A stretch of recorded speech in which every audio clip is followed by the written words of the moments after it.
so much for watching. I am a YB sir and I welcome you all in today's class.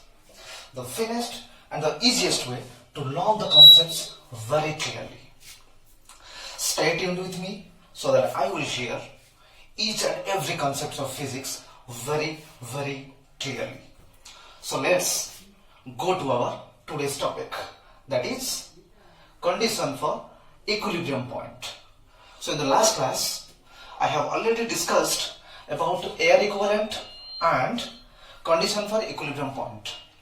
अगर एक system में दो charge है, उनके बीच में थर्ड चार्ज कहां पे रखेंगे सो दैट कि वो चार्ज इक्विलिब्रियम पे रह सकता है. सो अभी हम क्या बोलेंगे कि अगर वो तीनों चार्ज इक्विलिब्रियम पे रहेगा, इक्विलिब्रियम मेंटेन करेगा, तो क्या हो सकता है और उसको बेस करके प्रॉब्लम्स क्या क्या आ सकता है, आज मैं आपको बहुत ही बारीकी से समझाने वाला हूं. ठीक है. सो लास्ट क्लास में हम क्या बताए थे कि अगर दो चार्ज आपके पास है, वो दोनों चार्ज लाइक चार्ज है, मतलब दोनों पॉजिटिव चार्ज है, तो थर्ड चार्ज कहां पे रखेंगे, सी जो यहाँ पे क्यू है वो कहां पे रखेंगे सो दैट कि यही चार्ज, वही single charge Q charge will be in equilibrium. वो सपोज हम x डिस्टेंस पे रखेंगे, उस हिसाब से ये b से r माइनस एक्स डिस्टेंस पे रहेगा. उस हिसाब से हम डिराइव किए थे कि x का वैल्यू कितना आएगा कि r root q1 divided by root q1 plus root q2. Okay. So ये लाइक चार्ज के लिए. और भी एक बात आप ध्यान दीजिए कि लाइक चार्ज के लिए इक्विलिब्रियम पॉइंट जो है वो हमेशा दोनों चार्ज के अंदर ही आता है. ठीक है. पर अगर आप बोल रहे हैं कि आपके पास दो अनलाइक चार्ज है, मतलब उनमें से कोई एक चार्ज पॉजिटिव है और दूसरा है नेगेटिव, तो उस हिसाब से आपके पास वो नॉल पॉइंट और इक्विलिब्रियम पॉइंट कहां पे आएगा, मतलब उनके बीच में आएगा या इसके लेफ्ट साइड में या फिर Q2 के राइट साइड में आएगा. आप Q2 के राइट साइड पे ले सकते हो, Q1 के लेफ्ट साइड पे भी ले सकते हो, कोई भी प्रॉब्लम नहीं हो सकता. मैं फिलहाल Q1 के लेफ्ट साइड पे लिया हूं. तो आपको ध्यान देना है कि जिस चार्ज इक्विलिब्रियम पे रह रहा है वो चार्ज के ऊपर नेट फोर्स जीरो आ रहा है कि नहीं, आपको चेक करना चाहिए. अगर ये पॉजिटिव है तो उस हिसाब से इसके ऊपर जो फोर्स आएगा वो लेफ्ट की तरफ आएगा. सो इसलिए हम लिखे थे कि F at C due to A के लिए फोर्स इस तरफ आएगा और बी के लिए वो नेगेटिव चार्ज है, ये टेस्ट चार्ज पॉजिटिव है तो उसको अट्रैक्ट करेगा. सो ये आ गया आपका F at C due to B. So यहाँ पे इक्विलिब्रियम मेंटेन हो रहा है, तो उस हिसाब से ये जो थर्ड चार्ज है वो कितने दूरी पर रहेगा Q1 से, R root Q1 divided by root Q2 minus root Q1. So in simply आप दिस टू फॉर्मूलाज यूज कर सकते हो इक्विलिब्रियम पॉइंट निकालने के लिए. ओके. सो अभी हम ये बोलेंगे कि अगर एक सिस्टम में तीन चार्ज है और वो total entire system equilibrium maintain कर रहा है, तो उसके ऊपर बेस करके प्रॉब्लम कैसे आ रहा है, हम कैसे सॉल्व करेंगे, वो अच्छे से बारीकी से एनालाइज करेंगे. सो लगे रहे हमारे साथ. Stay tuned with me so that I will clear. Okay. Okay. So मान लो अभी आपके पास तीन चार्ज है, तीन चार्ज है, पर वो तीनों के तीनों चार्ज इक्विलिब्रियम पे है. मतलब आप उसमें से कोई भी चार्ज ले लो, वो चार्ज इक्विलिब्रियम पे रहेगा, मतलब उसके ऊपर और दो charge equal and opposite direction में फोर्स अप्लाई करेंगे. सपोज यहां पे आपके पास सपोज Q चार्ज है, मतलब पॉजिटिव Q है, और B पॉइंट पे भी प्लस Q है, यहाँ पे प्लस Q और वहां पे प्लस Q, और उनके बीच का सेपरेशन है, सपोज ये प्रॉब्लम नंबर 5 हो गया शायद. सो उनके बीच में सेपरेशन सपोज R है. सो आपको पूछा गया है थर्ड चार्ज कहां पे रखेंगे और उसका मैग्नीट्यूड क्या होगा सो दैट कि एंटायर सिस्टम जो है वो एंटायर सिस्टम इक्विलिब्रियम पे रह सकता है. सपोज C पॉइंट पे Q चार्ज हम रख रहे हैं. सो C पॉइंट पे अगर Q चार्ज रख रहे हो तो वो भी इक्विलिब्रियम रहेगा, ये भी इक्विलिब्रियम पे रहेगा, बी भी रहेगा, क्योंकि हमको दिया गया है कि तीनों चार्ज मतलब सिस्टम एंटायर सिस्टम इक्विलिब्रियम पे है. सो आप कोई भी चार्ज उठा लो उसके ऊपर नेट फोर्स हमेशा ही जीरो आएगा. सो उस हिसाब से ये क्वेश्चन को बेस करके हम इवेल्युएट करेंगे कि क्यू का मैग्नीट्यूड का क्यू का वैल्यू कितना आएगा in terms of capital Q कितना आएगा। पहले हम निकाल लेंगे कि वो जो इक्विलिब्रियम पॉइंट है, वो जो सी पॉइंट है, वो जो थर्ड चार्ज है वो कहां पे बैठा है, मतलब उसका डिस्टेंस ए चार्ज से मतलब ए पॉइंट से कितने दूरी पर है। सो आप यहां पे अंदाजा लगा सकते हो कि ये दोनों लाइक चार्ज है। सो लाइक चार्ज के लिए अभी अभी हमने फॉर्मूला क्या लिखे थे कि x will be equal to r root q1 मतलब q, okay, plus root q1 मतलब q प्लस रूट q2 हो गया। लास्ट क्लास में भी हमने निकाले थे। सो इसका वैल्यू कितना आ जाएगा रूट q 2 रूट क्यू। सो उसका वैल्यू आ गया क्या r/2 हो गया, कंप्लीट हो गया। सो ये जो इक्विलिब्रियम पॉइंट है मतलब वो जो थर्ड वाला जो चार्ज है वो कितने दूरी पर आएगा, बिल्कुल मिडिल पे ही वो रुकेगा, तो जाके वो इक्विलिब्रियम पे रह सकता है। और उसका वैल्यू क्या होगा सर, उसका वैल्यू क्या होगा हम कैसे निकालेंगे। सो आप उसका वैल्यू निकालने के लिए आप ये तीनों में से कोई भी चार्ज आप ले सकते हो कि वो इक्विलिब्रियम पे है। मान लो कि अगर a point since 3 charges are in equilibrium, so suppose A equilibrium पे है मतलब उसके ऊपर नेट फोर्स कितना आ रहा है, 0 आ रहा है। तो हम उसके हिसाब से हम ये लिख सकते हैं कि उसके ऊपर मतलब ए के ऊपर इक्वल एंड अपोजिट डायरेक्शन में फोर्स अप्लाई हो रहा है, तो सी उसके ऊपर इस तरफ फोर्स अप्लाई करेगा और बी उसके तरफ कितना फोर्स अप्लाई करेगा, बी उसके तरफ वो पॉजिटिव है। वो पॉजिटिव अगर है तो वो किस तरफ अप्लाई करेगा, वो इस तरफ ही अप्लाई करेगा। देख लो ये अभी नहीं हो रहा है तो बोलेंगे कि सर ये कैसा नहीं हो रहा है। तो इसके लिए आप क्या करेंगे, हमेशा याद रखिए कि आपके पास सिस्टम इक्विलिब्रियम पे है, सिस्टम मतलब तीनों चार्ज इक्विलिब्रियम पे है, तो ये चार्ज नेगेटिव होगा ही होगा। नेगेटिव नहीं होगा तो ये एंटायर सिस्टम इक्विलिब्रियम पे नहीं रह सकता। ये आप देख लो अभी सेम डायरेक्शन में फोर्स आ रहा है तो ये चार्ज इक्विलिब्रियम पे नहीं रह सकता। क्वेश्चन के हिसाब से तीनों चार्ज इक्विलिब्रियम पे है तो इसको नेगेटिव होना ही होना चाहिए। सो ये माइनस ही होगा, तब जाके इसके लिए मतलब सी के लिए जो फोर्स आएगा इस पॉइंट पे वो इस तरफ आएगा। तो आप लिख सकते हो कि F at A due to C इस तरफ ही आएगा। ठीक है, समझ गए आप लोग। तो अभी क्या करेंगे कि बी जो ए के ऊपर फोर्स अप्लाई करेगा वो ए को रिपेल करेगा तो किस तरफ आएगा, इसी तरफ ही आएगा। So F at A due to B इस तरफ आ गया। सो अभी देख लो कि ये इक्वल एंड अपोजिट डायरेक्शन में उसके ऊपर फोर्स अप्लाई हो रहा है। सो उस हिसाब से अभी आप लिख सकते हो कि x का वैल्यू r/2 हो गया। सो अभी हम क्या लिखेंगे कि इसके ऊपर जो फोर्स आ रहा है दोनों का मैग्नीट्यूड सेम होगा। सो हम क्या लिख सकते हैं कि एफ ए बी का मैग्नीट्यूड जो होगा वो एफ ए सी के मैग्नीट्यूड के बराबर ही आएगा। सो इम्प्लाइज बीटा नॉट कितना आएगा, एफ एट ए पे कौन सा चार्ज है, क्यू है, बी पे कौन सा चार्ज है, बी पे कौन सा चार्ज है, प्लस क्यू है।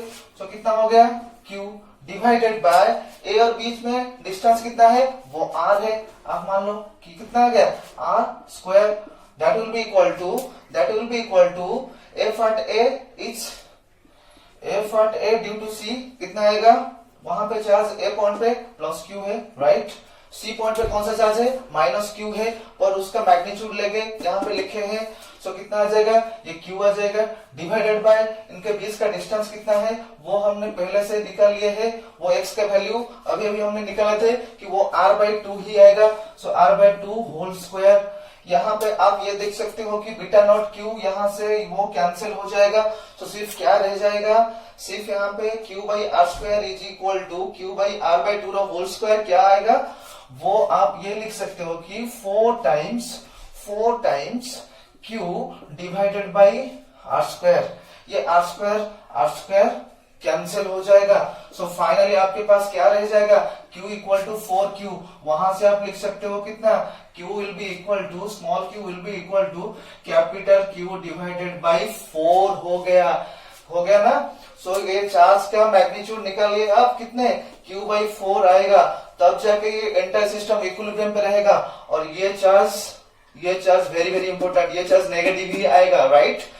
अगर तीनों चार्ज इक्विलिब्रियम पे है तो वो जो इनके बीच में जो चार्ज होगा वो हमेशा नेगेटिव होगा, तब जाके तीनों चार्ज इक्विलिब्रियम पे रह सकते हैं। अगर मान लो कि सिर्फ ये चार्ज इक्विलिब्रियम पे रह रहा है तो ये पॉजिटिव हो सकता है, नेगेटिव हो सकता है। आप ट्राई करके देख सकते हो। ठीक है, ये प्रॉब्लम क्लियर हो गया, ये प्रॉब्लम आप लोग को समझ में आ गया।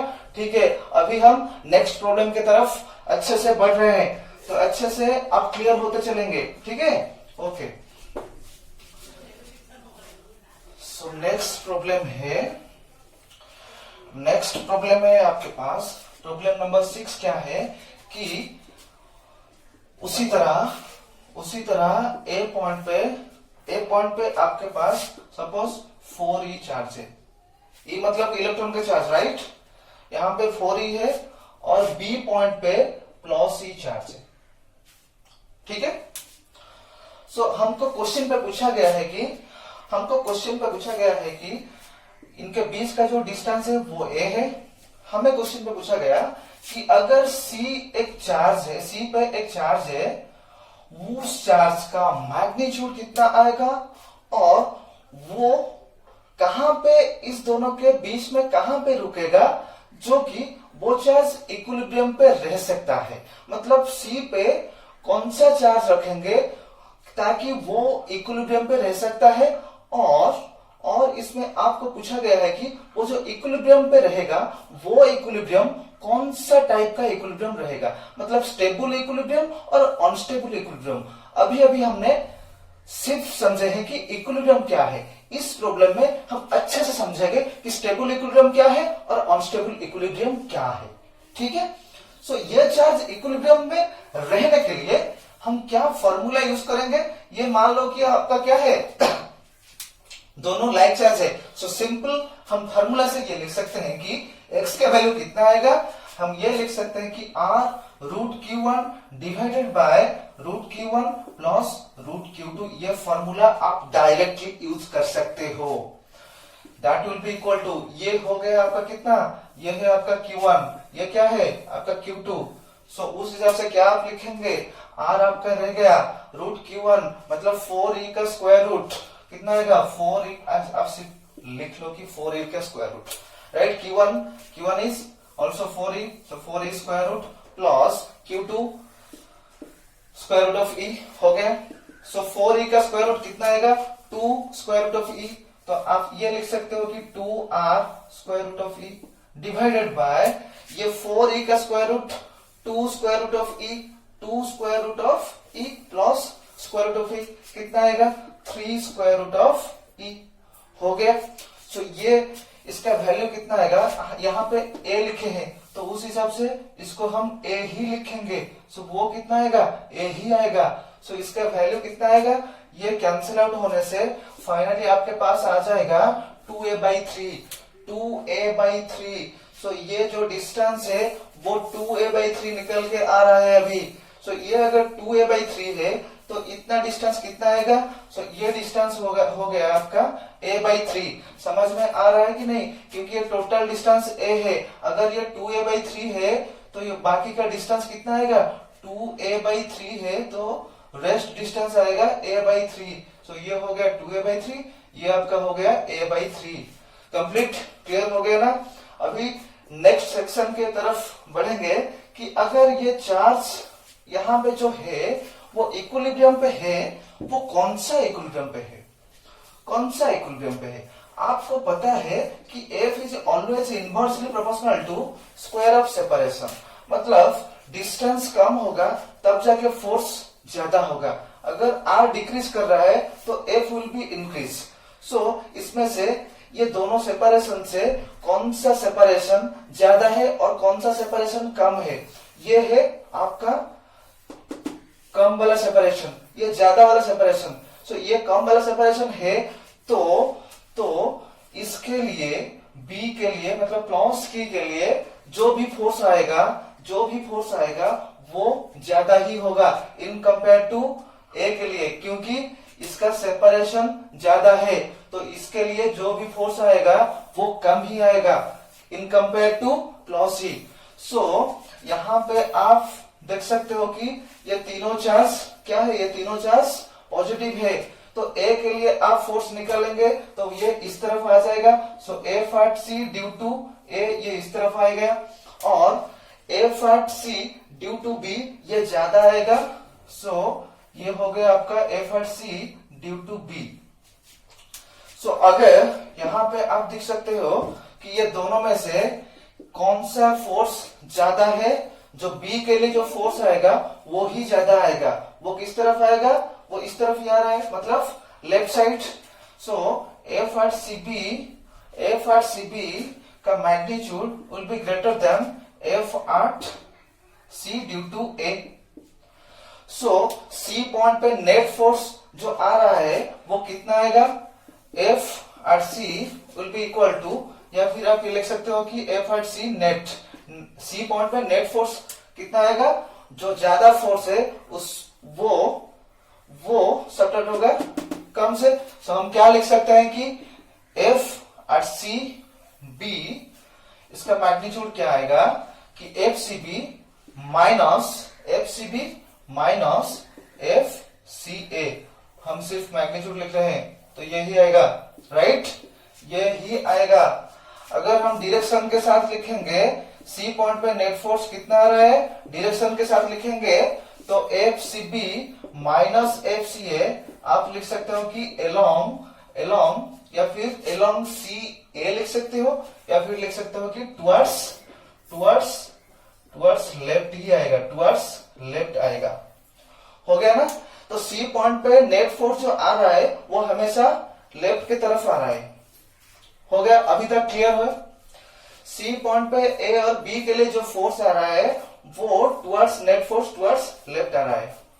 आप क्या करोगे कि ये जो चार्ज है, यहां पे जो क्यू चार्ज है, आप उसको थोड़ा सा इस तरफ ले लो। एक्चुअली उसका पोजीशन कहां पे है, इस पॉइंट पे। अब थोड़ा सा इसको हटाएंगे इस तरफ, मतलब राइट के तरफ। अब उसको थोड़ा सा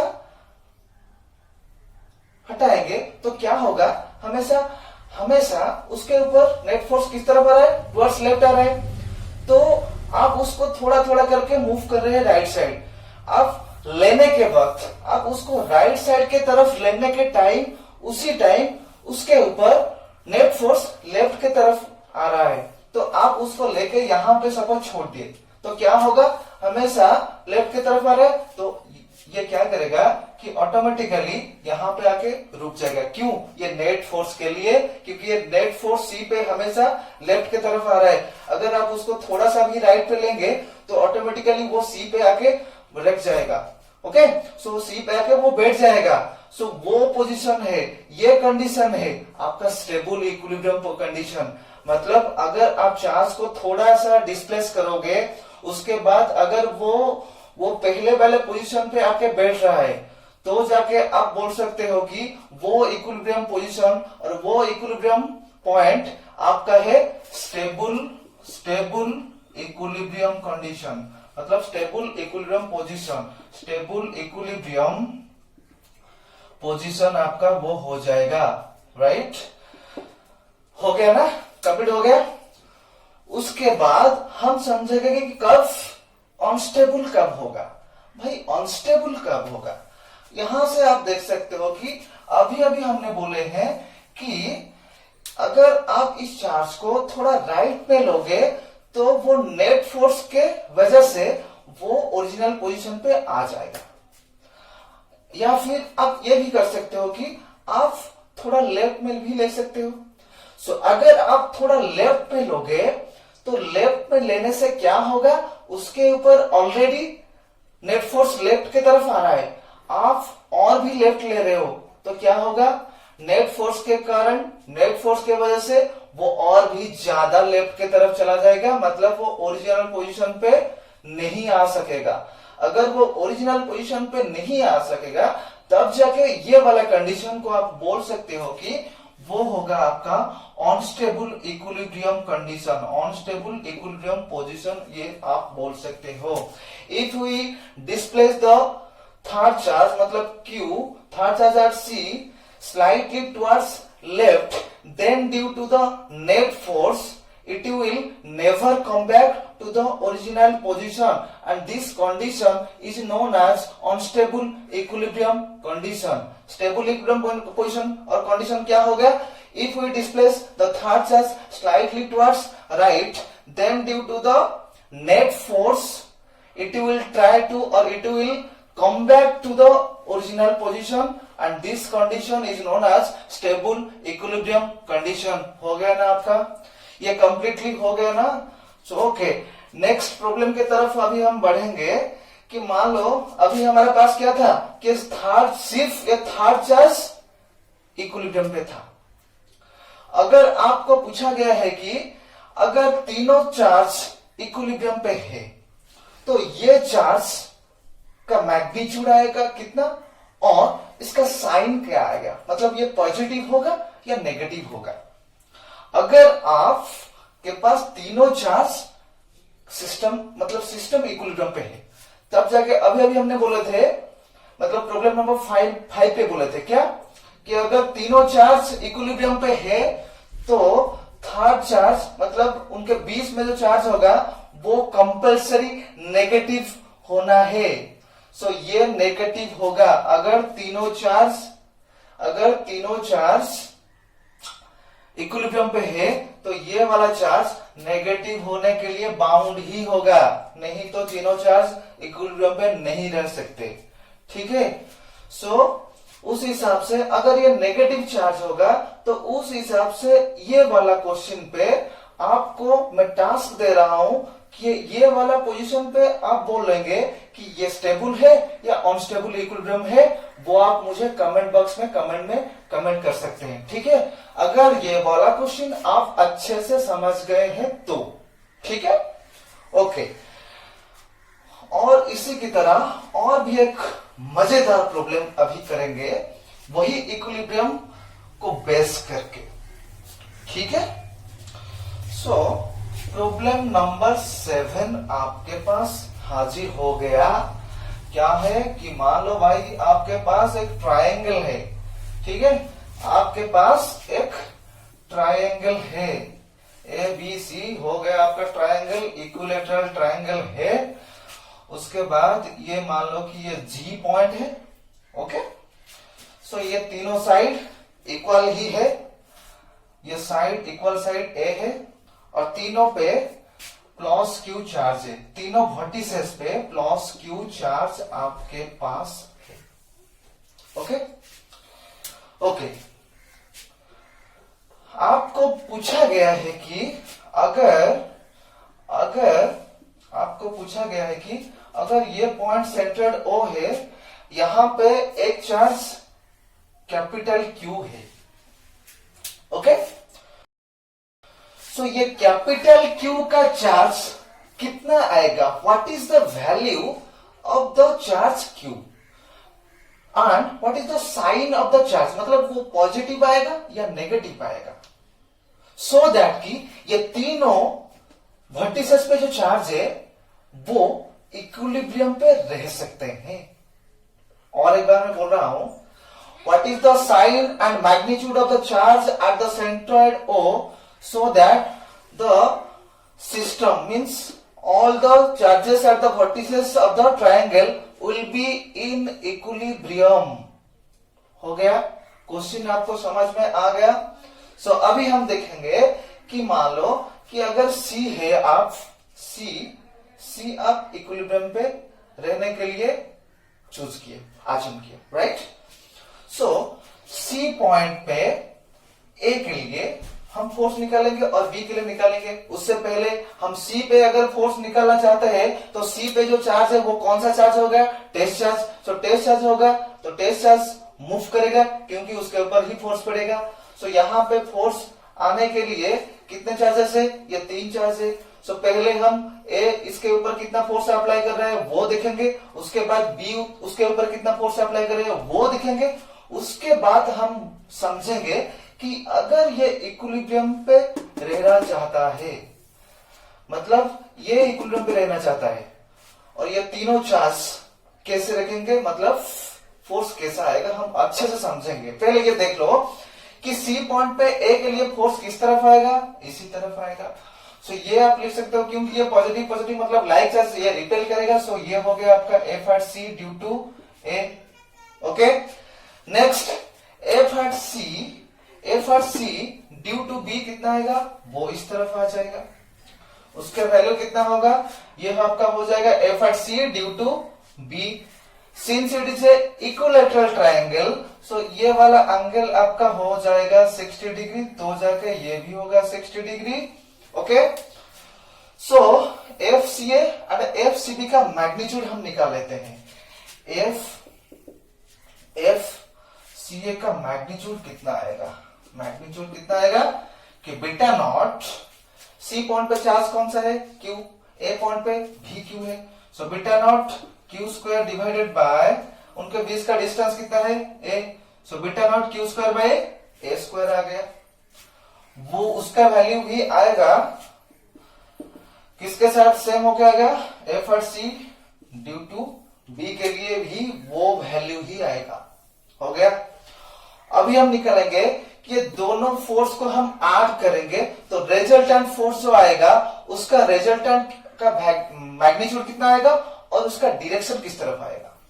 ठीक है, सो ये दोनों मतलब दोनों फोर्स को ऐड करेंगे तो क्या आ जाएगा, f r c due to A and b हम ऐड कर रहे हैं दोनों फोर्स को, मैग्नीट्यूड क्या आएगा, पहले हम लिखेंगे कि F at C due to a plus F at C due to b हम ऐड कर रहे हैं, उसका मैग्नीट्यूड क्या आएगा। सो ऐड करने से फॉर्मूला क्या है, अगर P equal to q magnitude same है, P इक्वल टू क्यू उनके बीच में एंगल है 60 degree, P equal to q theta is 60, तो R का वैल्यू कितना आएगा, रिजल्टेंट का मैग्नीट्यूड का वैल्यू कितना आएगा, √3 times P, so √3 times P मतलब beta not Q square by A square आपका हो गया, ये मैग्नीट्यूड का वैल्यू हो गया, and direction beta will be equal to how much, 60/2 means θ/2, so θ/2 मतलब 60/2 दैट इज 30 डिग्री, सो इस तरफ ही आएगा।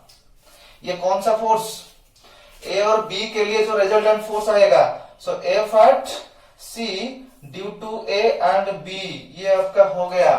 ठीक है, अगर ये Q चार्ज इक्विलिब्रियम पे रहना चाहता है तो इसके लिए C पे ऊपर जो फोर्स आएगा वो ऑपोजिट डायरेक्शन पे एक्ट करेगा। ऑपोजिट डायरेक्शन में मतलब अभी ए बी के लिए फोर्स इस तरफ आ रहा है, तो Q के लिए जो फोर्स आएगा वो इस तरफ आएगा, तब जाके C इक्विलिब्रियम पे रहेगा। ठीक है, तब जाके C इक्विलिब्रियम पे रहेगा, क्योंकि क्वेश्चन पे हमने बोले हैं कि तीनों चार्ज इक्विलिब्रियम पे रहना चाहते हैं, तो अभी हमने C को इक्विलिब्रियम पे रहने के लिए हम सॉल्व कर रहे हैं, तो C पॉइंट पे A एंड B के लिए इस तरफ आ रहा है, सो O के लिए किस तरफ आएगा, अगर इस तरफ आएगा तब जाके नेट फोर्स C के ऊपर 0 ही आएगा। ठीक है, तो तब जाके C के ऊपर नेट फोर्स 0 आएगा, तो अभी हम क्या लिखेंगे कि net force at C will be equal to 0, सो वहां से हम निकालेंगे कि Q का वैल्यू कितना आएगा। सो अभी हम ये लिखेंगे कि F at C, net force at C will be equal to 0, that will be कितना आएगा, so F at C due to A and B plus F at C due to O, right, that will be equal to 0 हो गया।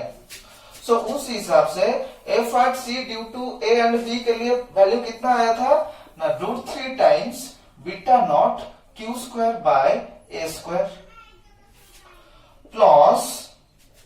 Plus F at C due to o कितना आएगा, beta naught c point पे charge का value कितना है, c point पे charge q है, इनटू ओ पॉइंट पे कैपिटल क्यू डिवाइडेड बाय उनके बीच का जो सेपरेशन वो कितना है।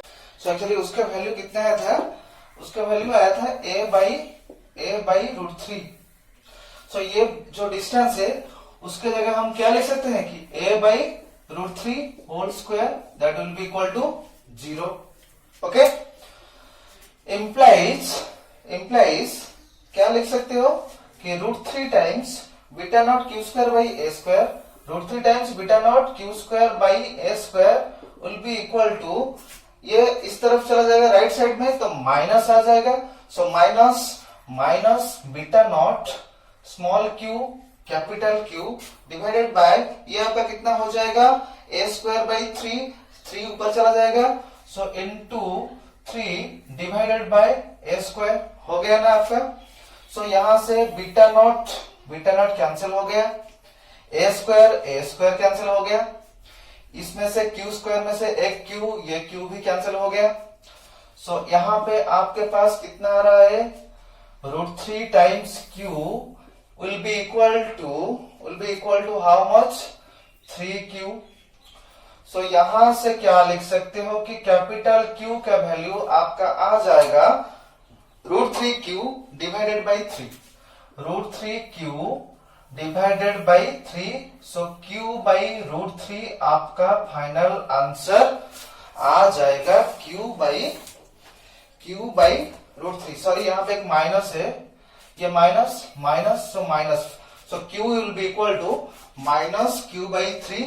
सो ये चार्ज का वैल्यू कितना आ गया, ये चार्ज का वैल्यू आ गया आपका -q बाई √3, सो दैट कि ये तीनों वर्टिसेस पे जो चार्ज है वो इक्विलिब्रियम पे रह सकते हैं। सिर्फ हमने C चार्ज को, C पॉइंट पे जो चार्ज है उसी को लेकर हमने ये डिराइव किया। आपके लिए टास्क है कि अगर हम B पॉइंट को लेके ये कैलकुलेट करना चाहते हैं वो कैसा होगा, आप मुझे सॉल्व करके कृपया कमेंट में कमेंट कीजिए कि हुआ या नहीं। सो इस प्रॉब्लम के ऊपर बेस करते हुए और भी ज्यादा प्रॉब्लम्स मैं एक पीडीएफ लिंक के तरह डिस्क्रिप्शन में लिंक दे दूंगा, सो आप वहां से और भी ज्यादा मजेदार प्रॉब्लम्स वहां से कर सकते हैं। सो आज के लिए बस इतना ही। जय Hind, very very thank you.